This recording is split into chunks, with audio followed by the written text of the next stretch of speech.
Hello everybody, welcome to this podcast on the old gold and black, and hopefully it will become a more regular thing. It hasn't got a name yet, so if you've got any suggestions then please do pop them in the comments down below. But I'm joined by my friend Billy Roche, who is a Chelsea/Burnley PE teacher from Cardigan, so hopefully he will provide some sort of soundboard for me to bounce ideas off, etc. Billy, are you okay? I'm okay. I'm glad it's ideas and not much, intelligence you're looking for from me. Yeah. Now, I want to start off, Billy, with your half marathon running. You did the Cardiff half marathon last week. Have you recovered yet? Just about.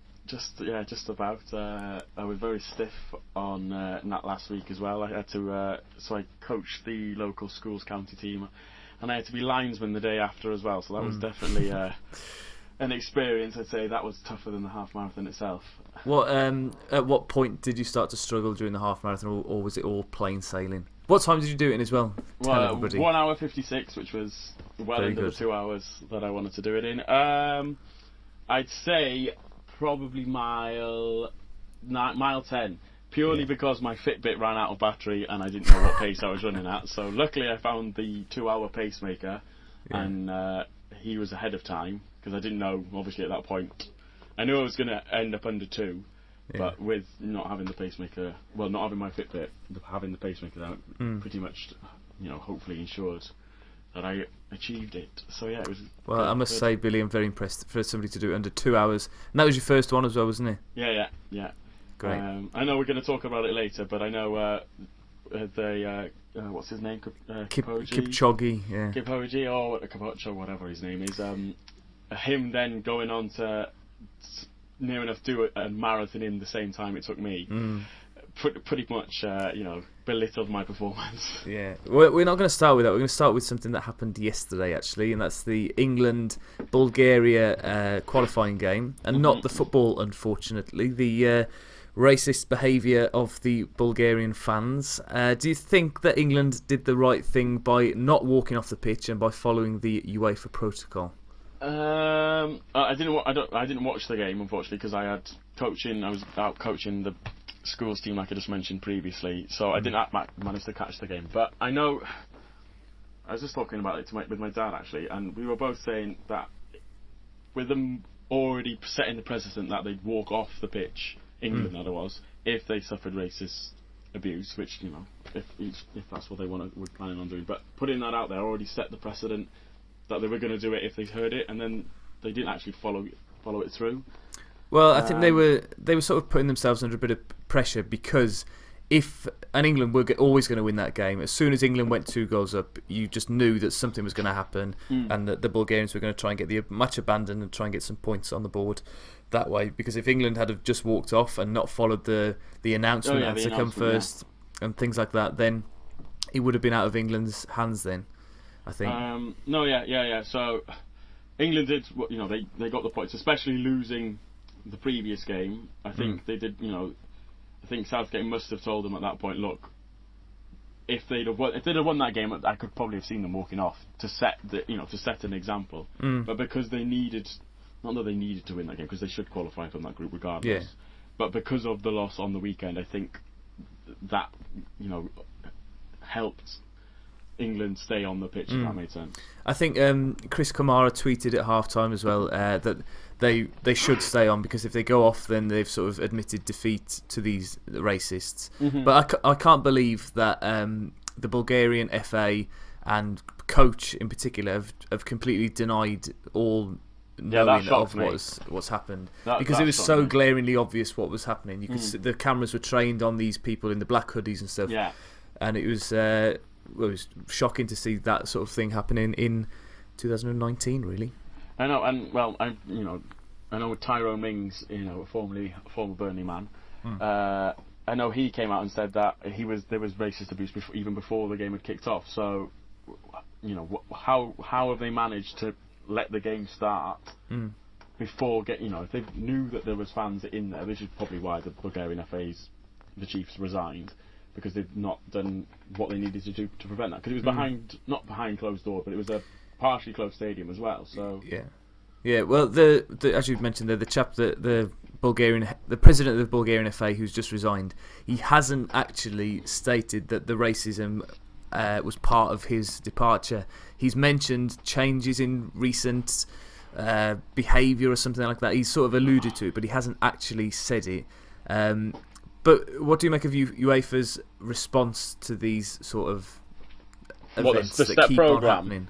Just racism in general. Do you think they're doing anything at all to sort of punish these FAs that are guilty? They're not being consistent because with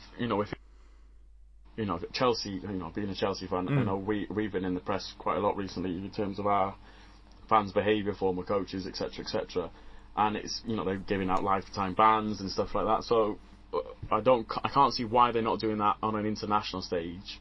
In terms of UEFA doing it in terms of clubs or nations, no, the fine's not heavy enough. It's a case of ban them. Why not just they could turn around to Bulgaria and right, you're banned from the next whatever World Cup. Well, UEFA can't turn it around, but they're banned from the next Euros, or they're banned from Well, set the precedent. UEFA have been Wolves have been affected by this recently because we're playing Slovan Bratislava in our next game. Now they've had to play two of their home games, I think, behind closed doors in this Europa League season, and one of those happens to be against Wolves. Now against Besiktas in their first game, I saw the highlights of that game and saw that there were people in the ground.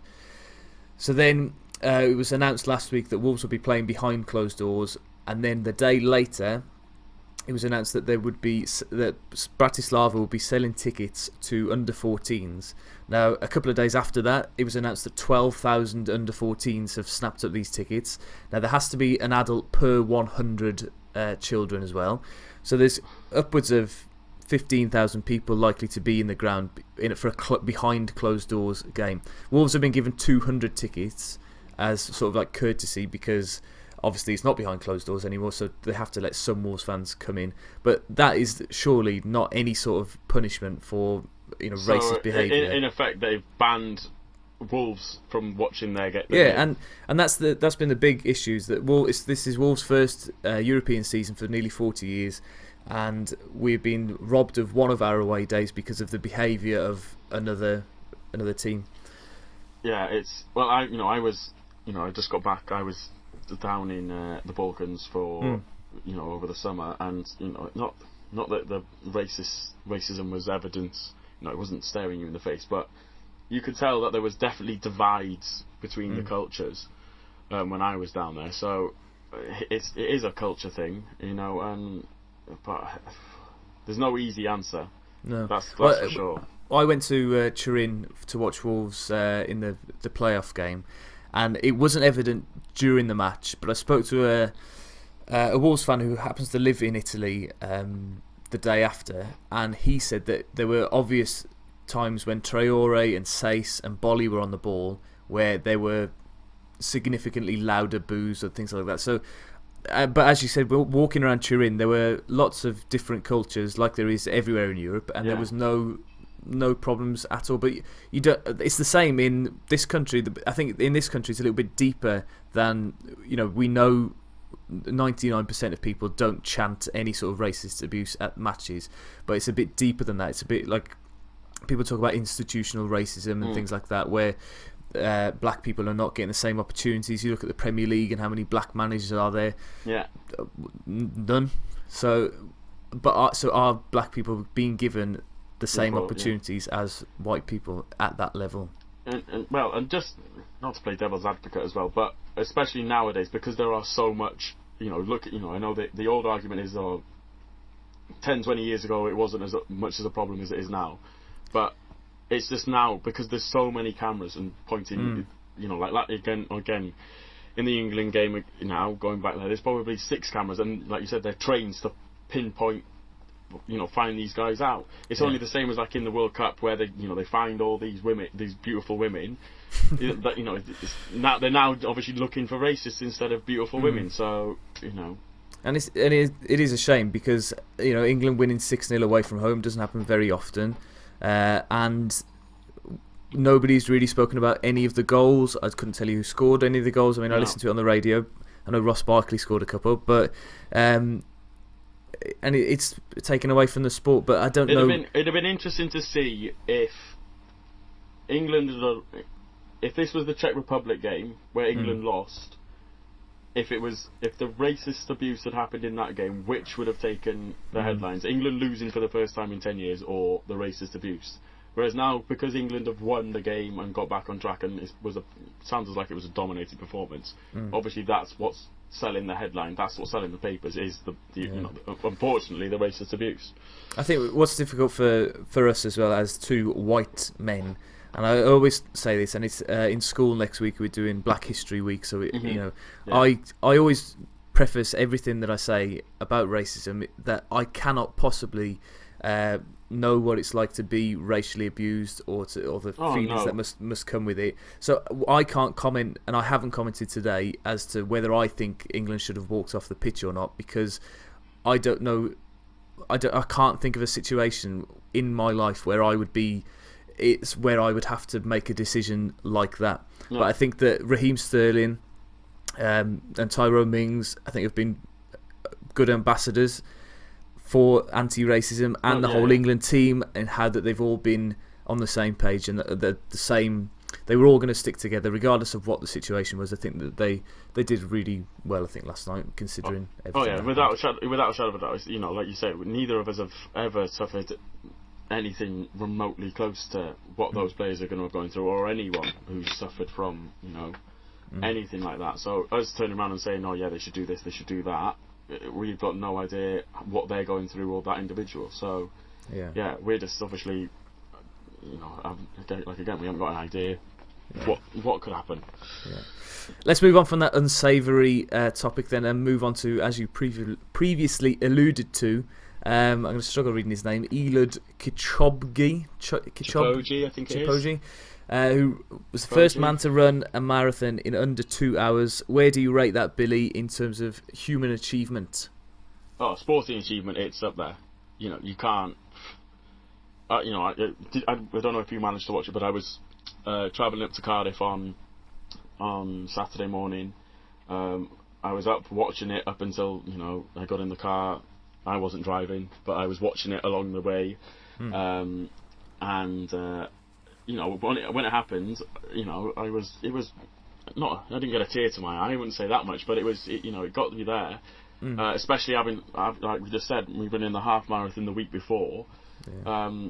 It's just astonishing. Like, it's incredible. Okay, controversy because of it's not an official world record, and there's something about there's talk about the trainers that they've been using, and the pacemakers and etc. But regardless,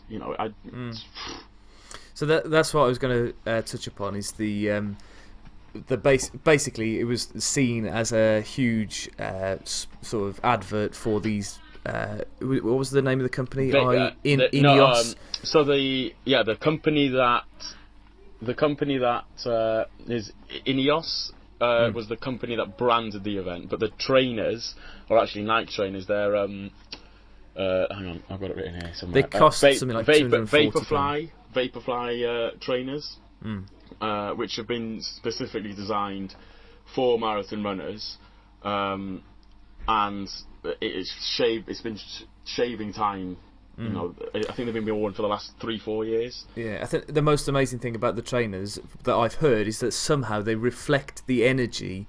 So when you put your foot down onto the floor, rather than the energy going out of the foot and into the concrete or whatever, it reflects that energy back up into the runner, so that they're not wasting as much energy, which is amazing. But the things like I think the 41 pace setters that he had running in a V shape, which were able to aerodynamically help him.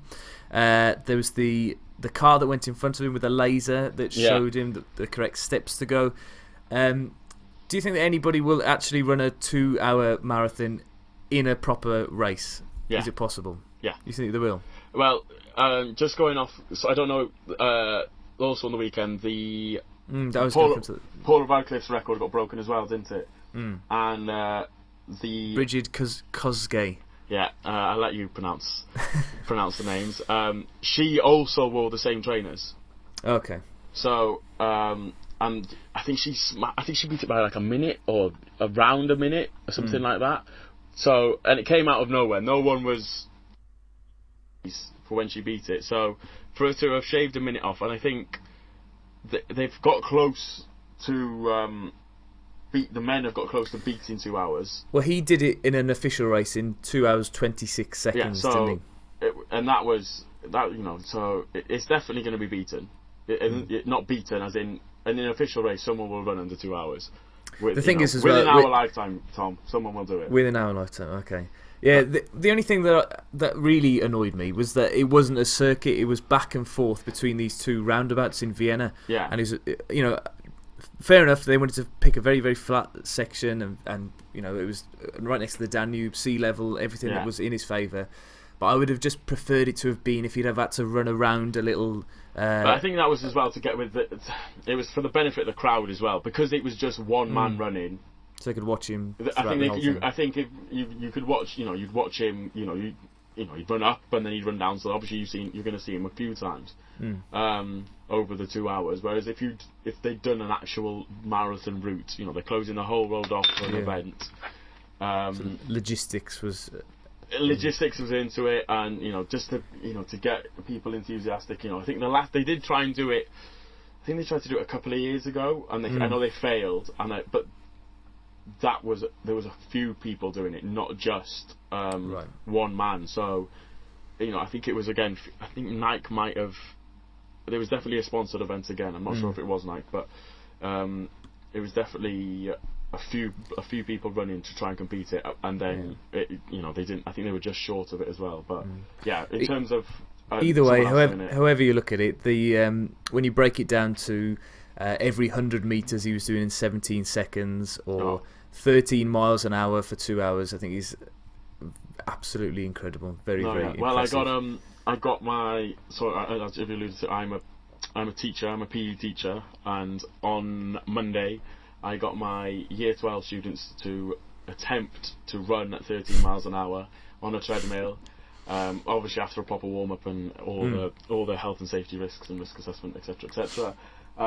The longest was 30 seconds. Was the longest time one of them lasted, and that was just go on a treadmill and run. So for him to do it for 2 hours straight, well, just under, is ridiculous. Outstanding. Right, we're going to move on to the next topic now, Billy, and that's the Rugby World Cup. And of course, last week there was a typhoon, I forget the name of it, that struck Japan, and I think it cancelled 2 or 3 matches. England's game against France, was it, that was cancelled? And then the big game that was in doubt was the Japan-Scotland game on Sunday, which would have been terrible if that game would have been cancelled, because I think it would have. Well, I don't think Japan would have qualified for the quarterfinals had they have not played that game. So no, I think they would have qualified. It was Scotland who wouldn't have qualified, which is why Scotland were.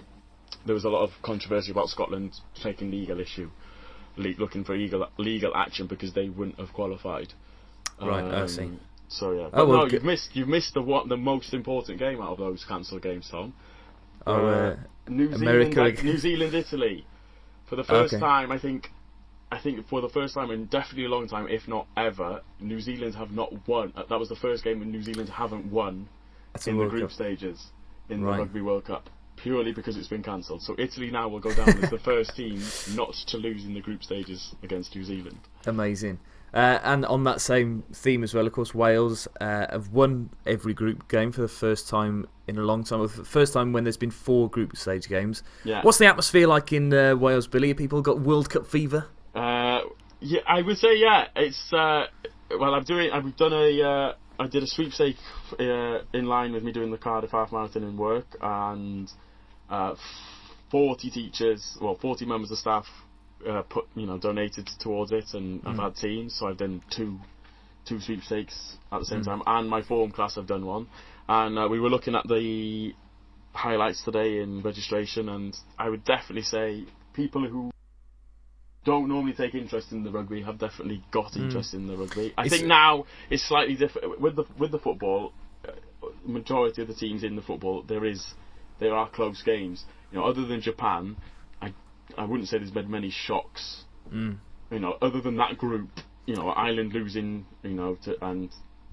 Scotland going out and Japan got, so I think Scotland would have been the team which potentially should have qualified over Japan, but other than that, most of the teams which have gone through, you'd have expected to go through. So I think now there's definitely a belief that they could reach the final, but everyone's still, New Zealand's the team to beat, or the team that, if England, I think it's looking at the semi-finals, I think most people expect it to be England, New Zealand in the semi-final, Wales. I would say Wales, Japan. I would like it to be Wales, Japan. I think it will be Wales, Japan. South Africa haven't looked great, and Japan, of course, beat them in 2015 as well. Yeah, so I reckon Japan could go one step further, but then I think most Welsh fans would obviously want to win, but I think the neutral fan would love to see Japan go the whole way. Yeah, I think. Well, I am of course a Wales fan, but I would like to see Japan in a home World Cup final. But then, of course, it would be a massively one-sided final against New Zealand. Well, they're the first Asian. I think I heard today they're the first Asian rugby team to reach a quarter final. Yeah. So they're already setting the new records and a precedent now for the future. Because I think it was the United States. The coach for the United States now has put forward that they should continue to have lower tiered rugby nations host the World Cup to help elevate the sport, because if they keep giving it to the likes of New Zealand, Australia, England, Wales, teams aren't going to propel forward. Even the likes of Italy and Scotland, who in comparison to when we play the Six Nations, they are that there's a step down to them, but the likes of Namibia and Japan they've definitely improved the tier 2 nations. I was just reading this article on BBC Sport, and it said that in 2003 Namibia lost 142-0 to Australia, and the gap has definitely narrowed. The average margin of victory from tier 1 team against tier 2 has gone down from 45 points to 30, so it's still significant. There's a big gap, but you would expect that. But it's getting closer. I think it is. New Zealand's they've been at the top of definitely the majority of our lifetime, if not all of it. So they were, when we were growing up, I remember them always being the team coming into a World Cup, but then they would always fail. They would always get to the semi-finals and lose against somebody that they ought to be beating. But I can't see past them at the moment. Although I haven't really seen them play in this World Cup, and I don't think they've really played. To be fair, I think they played South Africa in their first game, didn't they? And then that was other than that, really. It's just been right. We'll see. They're just going out for a walk in the park most of the time. It looks. Don't get me wrong. The teams they come up against, no disrespect to them, but they just have another gear. They just it's like the likes of Man City and Liverpool in the Premier League at the minute. It's just they just find another gear and get there. But yeah, I'd like to see. The 8 teams which are left. I've got France in the sweepstakes, so. That's a bit of the next Wales game now, but we'll see. Okay. I've got a soft spot for all the teams which are in there at the minute, so it'll be an interesting one now. Yeah, I mean, I haven't got a soft spot for France or for England or Australia, but but Ireland, so Ireland, New Zealand, Wales, New Zealand. That's the final for me, and Wales win 3-0. It's a really boring game. 1 penalty. That's what I hope happens. 3-0, yeah. 1 penalty. 1 penalty from Lee Halfpenny from the halfway line. Goal. Yeah. Okay, right, we're going to move on to the final topic, and that's this week's Premier League action. Are there any fixtures that stand out for you, Billy? Have you got your eye on the fixtures here? I know you sent me the running order. I'm just getting on my phone, so hopefully it doesn't knock the recording off, because I've wrote down the predictions. I know you sent Man U Liverpool. Obviously, is the main one. Yeah. Other than the Chelsea game, which obviously I'll be attempting to watch. But yeah, that's just going to be. That could be the make or break, I think, of Solskjaer now. I think he's already broken, in my opinion. The way that they've started this season has been so poor, and particularly away from home. There's nothing that he can do, because I don't think they can finish top 4 already. there's nothing they can do. I don't think that winning the FA Cup or even the Europa League would satisfy the fans. They need to finish in the top 4, and they're not going to do that in my mind. But it's more. I think it's more. It's odd being a Chelsea fan. I can see very similar to when Mourinho got sacked the second time round. We were down in the bottom, and I can remember it just being like, what is going on? Like, at least with us, Mourinho's a top class manager. Solskjaer, he's not got that pedagogy. He's not got that pedigree of manager that Mourinho is. Did you hear about Molde? His previous team now look like they're on course to win the title in Norway for the first time in 5 years. And guess who took over 5 years ago? Ole Gunnar Solskjaer. So he's got zero pedigree. He took Cardiff down. He's got, he didn't win anything at Molde, and now he's come to Man United on the back of 1 goal in a Champions League final. If it had been Nicky Butt or somebody like that who was available to manage, would they have gone? Would they be hailed by the Man United fans as the next hero? I don't think so. No. Well, we'll see. But the problem at the minute, I think, is they've got to get the right man, because it's a massive job. Who's available at the moment? That's what I mean. So I know Allegri's available. He's learning English apparently. Yeah, Wenger's there, which will be a very. They need to finish 4th, so he is the man for the job. The expert, yeah. He is the expert. I'm sure Sam Allardyce is available, always for a relegation team. Did you hear what Sam Allardyce said about them getting relegated? No. Because of course I think it happened in the late 70s, early 80s. Man United got relegated to the second tier. He said, it could happen again. Yeah. I don't think that it possibly could, but I could see them finishing bottom half of the table this season if they carry on. The first person I heard say it was, correct me if I'm wrong, Jamie O'Hara. Is it Jamie O'Hara who played for Wolves? Yeah, I would take a lot of what he says with a spoonful of salt. But for him, for him to say be one of the first people, and he was talking to Paul Merson, and Paul Merson can come out with some corkers. Even he scoffed at it and was like, "What are you on about?" So, yeah. But I can't see them going down. It'd take a massive. But they've put themselves in a situation now where they have to stick with Solskjaer for at least the next 2 or 3 years. They brought in all these young players as well.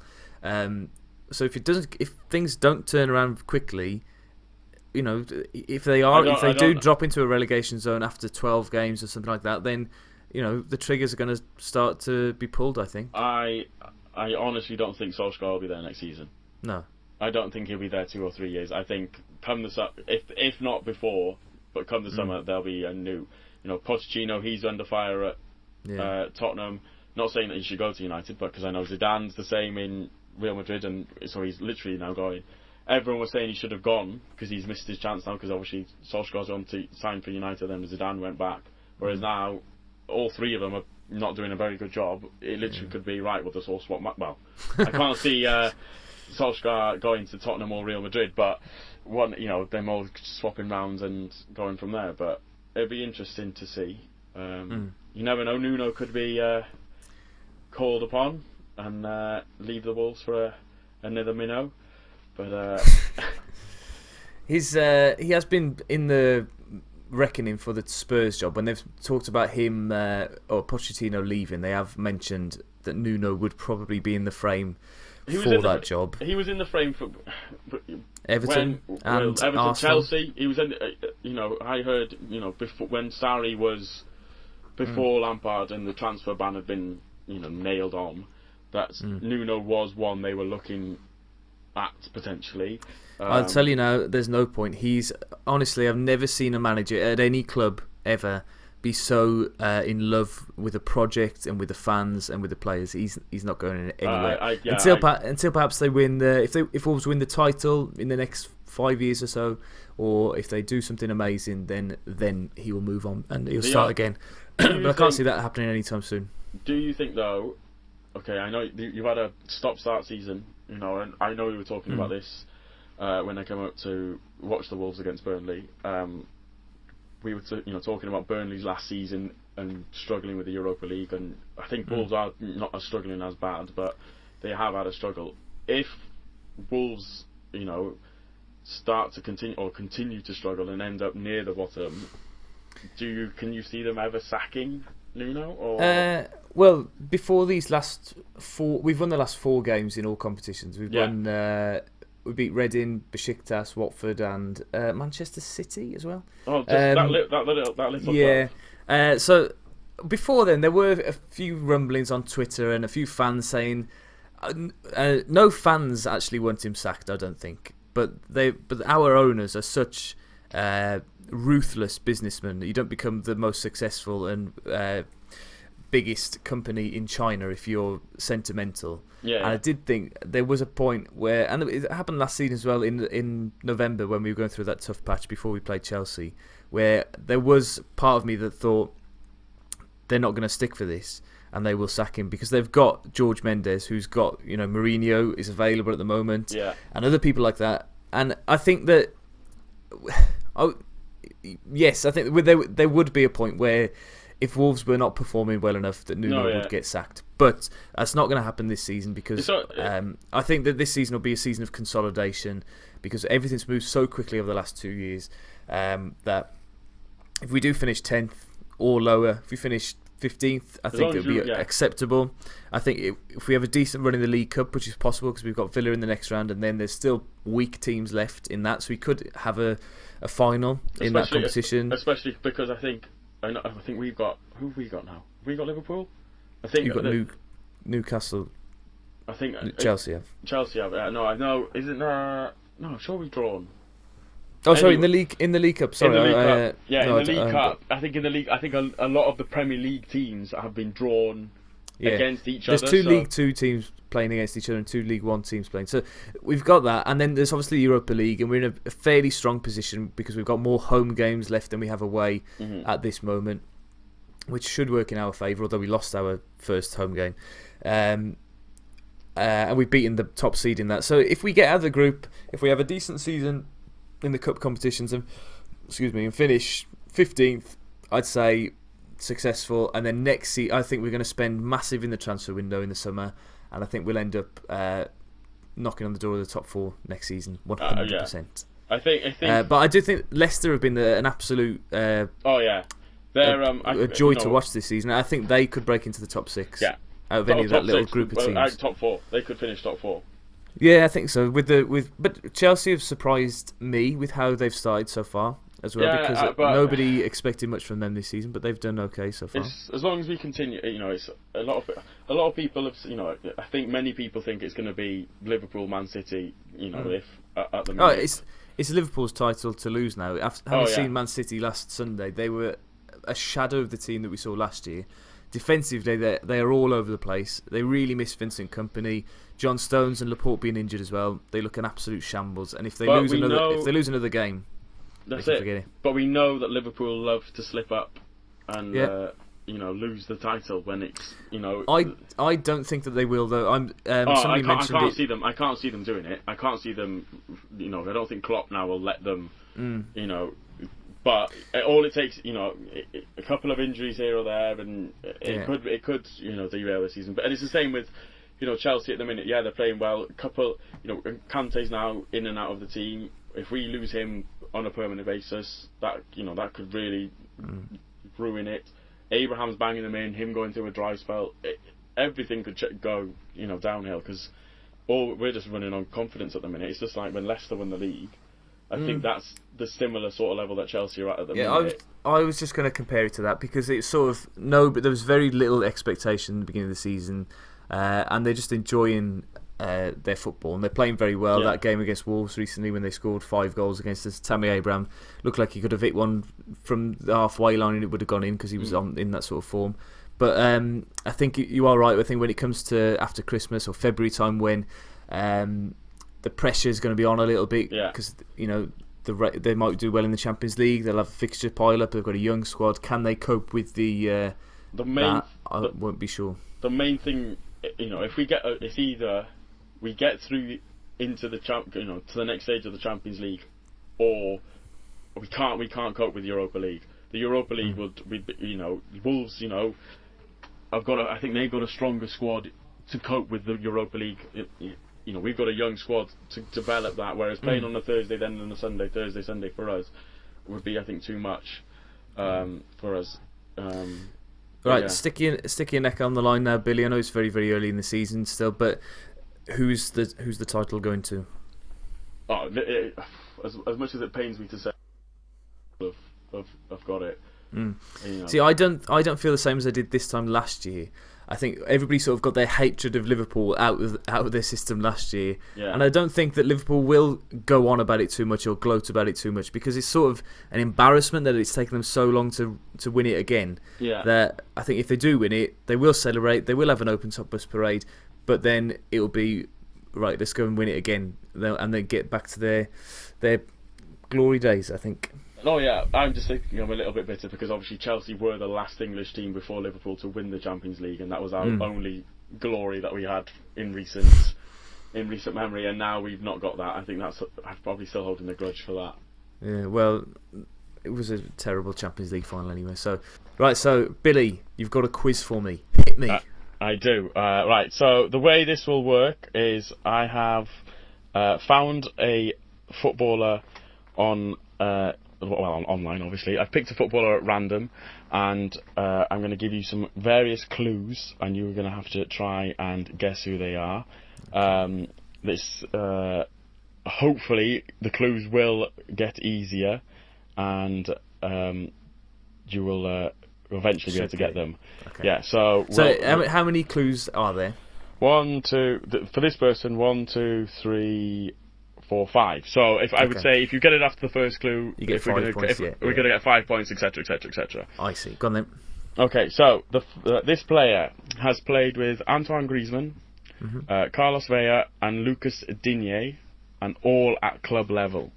So he hasn't played. Well, I don't know if he hasn't played with them at club level, but he's played with them all at a club rather than internationally. Okay. I understand. Santi Cazorla. No. Okay. Would you like the next clue? Yes, please. Okay, so he was voted the worst Premier League signing of the 2016-27 season by several journalists. Oh, was it Radamel Falcao? No, it was not. Can I have another guess at this level? Yes, if you would like. Was it Angel Di Maria? No, so I'm gonna. Not having another one. Next clue. Following a 2018 World Cup qualifier, this player wrote offensive writings in the home team's dressing room after the game.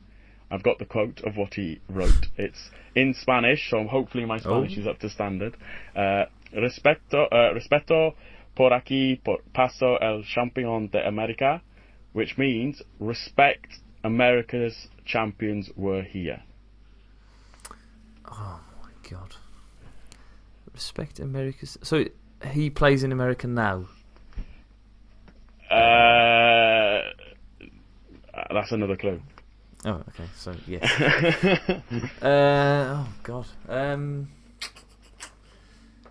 I can't stop thinking about the worst sign of the 2016-17 season. Yeah, once you know who it is, I think you'll get it. I don't know his nationality. I assume he's Spanish if he's writing that, but then maybe he's not. Oh, I know. Alexis Sanchez. No. Oh. Good, close though. I can see the thing, because the next clue is going to even not help you even more, I don't think, because they were the first Chilean to win 100 caps.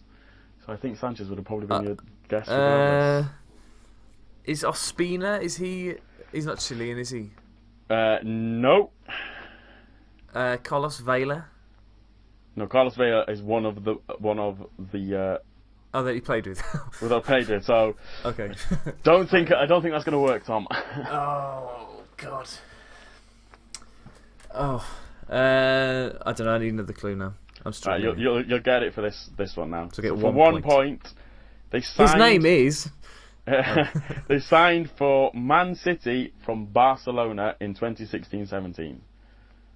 Oh, the goalkeeper, Bravo. Bravo, Claudio Thomas. Bravo indeed. Yes. Yes. So, just for those of you who are wondering, he played with Griezmann and Carlos Vela at Real Sociedad, and he played with Griezmann over 150 games, which I was quite shocked about. And Lucas Digne, he played with, I think, 4 times at Barcelona. So very good, Billy.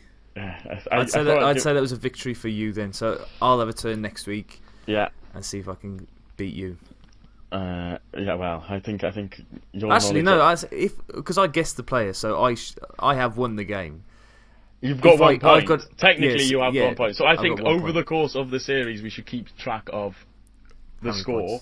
Okay. Right, we're going to leave it there, Billy. Thank you very much for coming on. If you think of a name for it, then do let me know. And anybody in the who's watching or listening, if you've managed to get this far, thank you very much. And please like, subscribe, etc. Billy, do you have Twitter or anything that people can find you on? Do you ever use anything where people can find you? Not particularly, purely because I'm a teacher and everything's blocked. So maybe I'll have to, if we, if I join your celebrity status, I'll have to get one. But at the minute, no. Okay, great. Well, set yourself up. Join the 21st century. Right. Thank you very much for listening / watching, everybody. See you next time. Bye-bye.